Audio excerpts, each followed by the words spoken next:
સુરતના અમરોલી વિસ્તારની ઘટના. અમરોલી એક વ્યક્તિની ચપ્પુના ઘા ઝીંકીને કરવામાં આવી હતી હત્યા. અલ્પેશ દેવી પૂજક દ્વારા હત્યા કરાઈ હોવાનો આક્ષેપ. શનિને અલ્પેશ સાથે મોટા વરાછા સુદામા ચોક નજીક ફ્રૂટની લારી મૂકવા બાબતે ઝઘડો થયો હતો. મૃતકનો દીકરો સની અને તેના પરિવારના સભ્યો ફરિયાદ લખાવવા અમરોલી પોલીસ સ્ટેશને પહોંચ્યા.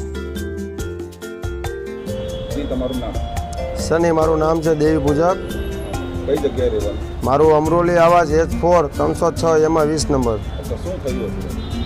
ફ્રૂટ માટે એ કે રોડ રોડ માટે ખૂબ જમાવતો હતો.